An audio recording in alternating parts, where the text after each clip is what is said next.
Հարգելի գործընկերներ, ուզում եմ ասել, որ միակ ճգնաժամը, որ կա, դա անդիմության քաղաքական, գաղափարական եւ բարոյական ճգնաժամն է, որի հետ մենք գործ ունենք եւ դա հաստատուն քայլերով ճգնաժամից վերածվում է վախճանի եւ դրա ամենավառ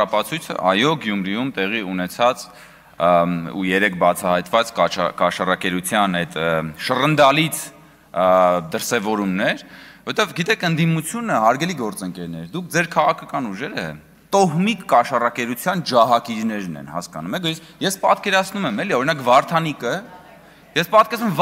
ինչքան է սպասել այդ օրվան, որ ինքը դառնա քաղաքապետ, ու ասի, ես հələ բերեք տենամ ինչ կա չկա ստե։ Ու հասկանում եք, Վարդանիկը ոնց որ ձեր անոնսն է, ձեր իշխանության, հիմա մենք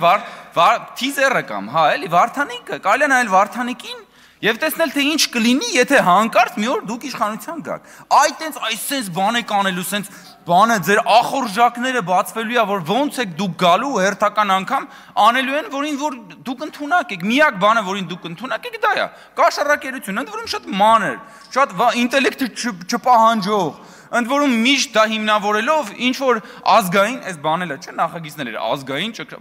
ազգային կաշառակերություն չի դա։ Բա որ այդ կաշառակերությունը բանը անում, ասում է եկեղեցուն պարտք եմ պիտի տամ։ Դուք հասկանում եք, դուք եկեղեցին դրել եք կաշառակերության զոհասեղանի վրա եւ ինչքան կարողացել եք եկեղեցին ու բոլոր սրբությունները ոտնատակ եք տվել։ Ու հիմա եկել խոսում եք արժանապատվությունից, ազգայինից եք խոսում։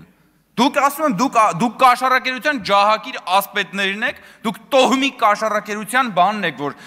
հանրությունը միշտ ու Վարդանիկը իրականում։ Վարդանիկը բանն է, այդ ամոթի հուշարձանն է, որը քայլող կենթանի հուշարձան էր, երեգել վազում էր։ Վազող հուշարձանն է Վարդանիկը կաշառակերության, եւ մարդիկ տեսան դա, եւ պիտի միշտ դա դաշվի մեր ժողովրդի հիշողության մեջ, որ մենք չմոռանանք ձեզ։ Որտեւ լավ է, որ դուք կաք, որ մարդիկ չմոռանան, որտեւ մենք միշտ կանգնեցնում ենք օրինակելի մարդկանց հուշարձանը, բայց պետք է նաեւ երբեմն այդպես ամոթի հուշարձաններ լինեն, որ նայենք ձեզ եւ իմանանք թե ինչից է պրծել է ժողովուրդը։